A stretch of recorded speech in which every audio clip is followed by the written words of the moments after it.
Les éditions Sixtrid, avec l'aimable autorisation des éditions Presse de la Cité, présentent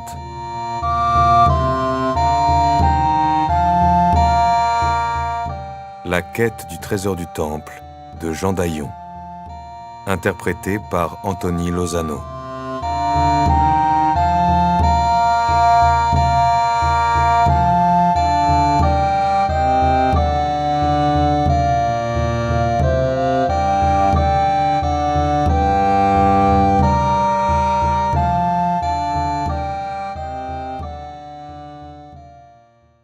Première partie, la traque de Robert de l'Aigle. Vendredi 13 octobre 1307. 3 gros charrois de paille pénétrèrent dans la cour de la ferme templière de Vaux, chacun tiré par 6 vigoureux percherons. Les conducteurs descendirent de leur siège, tandis qu'un vilain sortait du manoir. Un laboureur, d'après son sayon rugueux. « Je m'inquiétais, » dit-il au charretier qui l'accolait. Ce dernier, en cotte de laine rêche avec un manteau en camelot gris sans galon ni broderie, avait tout du paysan aisé. Cependant, il ne portait ni brais, ni chausses, mais un gambison de toile capitonné sous son surcot.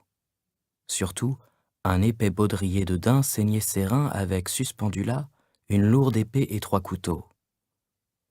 Ses 2 compagnons étaient vêtus de la même façon.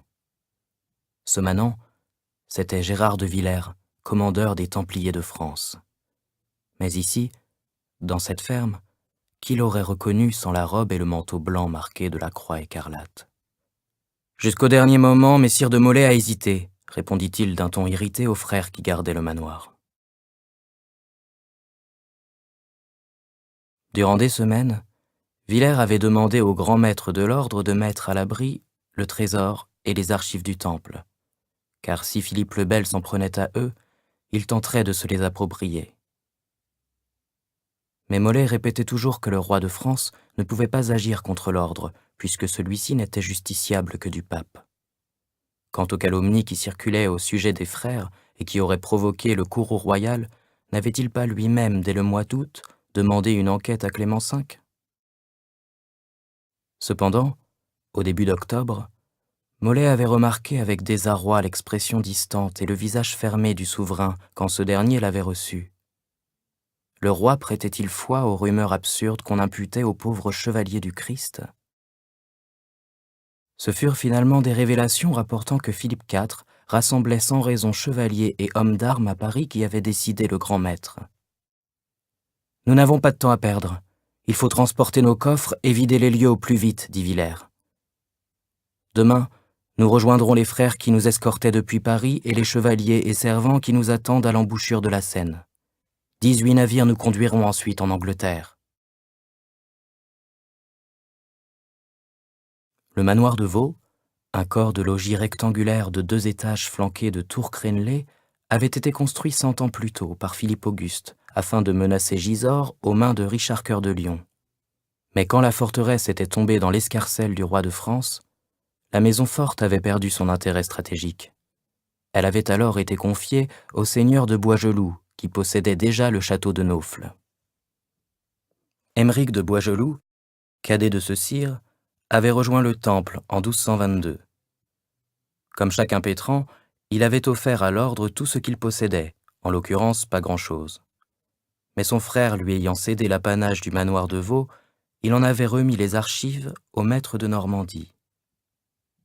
Quelques 50 ans plus tard, un vieux chevalier du Temple, chargé du scriptorium de la commanderie de Saint-Étienne de Renneville, avait découvert dans les chartes archivées une correspondance entre Philippe Auguste et le maître maçon qui avait construit la maison forte. Troublé par ce qu'il venait de lire, l'archiviste avait montré ces documents au commandeur Robert Paillard, précepteur des maisons du Temple en Normandie, lequel en avait tout de suite compris l'importance. Paillard était alors allé trouver le roi Louis IX, qui préparait une nouvelle croisade. Le maître de l'ordre avait remis à son monarque une forte somme pour financer l'expédition, et promis une 100aine de chevaliers avec leurs servants. Comme le roi voulait le remercier, le commandeur lui avait demandé l'autorisation de transformer le domaine de Vaux en ferme, car son ordre avait besoin de nouveaux pâturages. En échange d'un loyer de 100 sous d'or, les Templiers avaient obtenu l'usage du château et des terres alentours. Le précepteur des maisons du Temple en Normandie avait alors pu explorer les souterrains décrits dans les chartes remises par Aymeric de Boisgeloup. En effet, Philippe Auguste avait fait creuser une longue galerie conduisant quasiment au château de Gisors, qu'il envisageait ainsi de prendre par surprise. Cette excavation rejoignait une carrière souterraine où aboutissait déjà un couloir venant du donjon de Naufle, un passage secret utilisé une fois par Blanche, la mère de Louis IX, le jour où elle s'était trouvée assiégée dans le château. Dans la plus grande discrétion, le maître de Normandie avait aménagé le souterrain et les carrières, découvrant même une ancienne chapelle. Les Templiers disposaient ainsi d'un refuge sûr et d'une forteresse secrète en cas de besoin.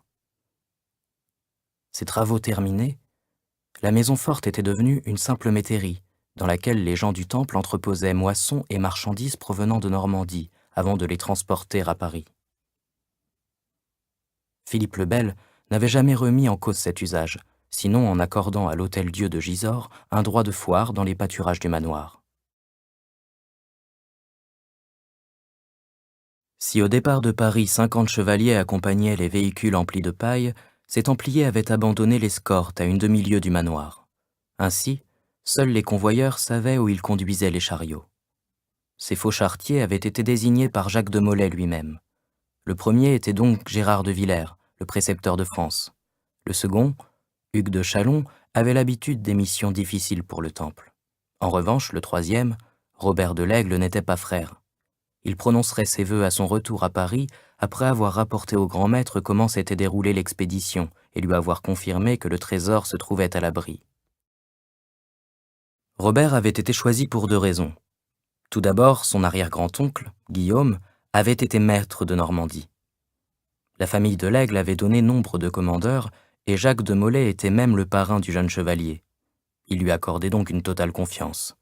Mais ce motif aurait été insuffisant si Robert n'avait été un guerrier hors du commun.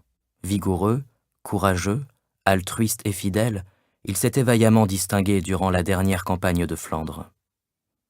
Cadet de famille, Robert de l'Aigle avait été écarté de la succession familiale par son frère à la mort de son père. Nullement mortifié, il avait décidé de faire fortune à la pointe de son épée et rejoint l'armée rassemblée par le connétable Gaucher de Châtillon pour Philippe le Bel, afin d'effacer l'humiliante défaite des Éperons d'Or, ainsi nommés, après que la chevalerie française, conduite par Robert d'Artois, avait été anéantie le 11 juillet 1302 par une armée de fantassins et d'archers flamands, qui avaient ramassé sur le terrain 4000 éperons.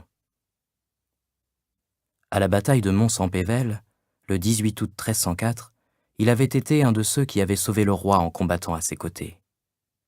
3 ans plus tard, après plusieurs mandats pour le compte de l'ordre, le grand maître lui avait enfin proposé de devenir moine soldat, ce que le jeune chevalier avait accepté.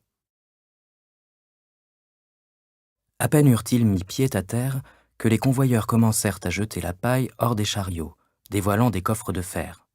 50 huches qui contenaient les archives et le trésor de l'ordre, mais également plusieurs besaces de cuir fort lourdes, car tout emplies de pièces d'or et d'argent. Aidés par le templier qui gardait le manoir, ils saisirent les coffres à l'aide des poignées sur les côtés et, les tenant à 2, ils les transportèrent dans le bâtiment. Après une grosse heure d'effort, toutes les huches de fer se retrouvèrent à l'abri. Les chevaux furent alors dételés, conduits à l'écurie, et les chariots rangés dans un coin de la cour. « J'ai préparé des lanternes et placé des coupelles de suif tout au long du souterrain », annonça le dépositaire du manoir. « Je vous préviens, on en aura pour la nuit entière. » Le transport commença. Ils descendirent les 2 premières huches dans la cave. Le templier de garde et Gérard de Villers ouvraient la marche avec un premier coffre. Robert de l'Aigle et Hugues de Chalon les suivaient. Une lanterne était attachée à chaque malle de fer. En bas, leur guide alluma d'autres mèches et ils découvrirent un trou dans un mur. Les pierres levées étaient entassées à côté, près d'un tas de chaux et de quelques outils. « Quand on aura terminé, on scellera le passage et il ne demeurera aucune trace de ce qu'on a fait. »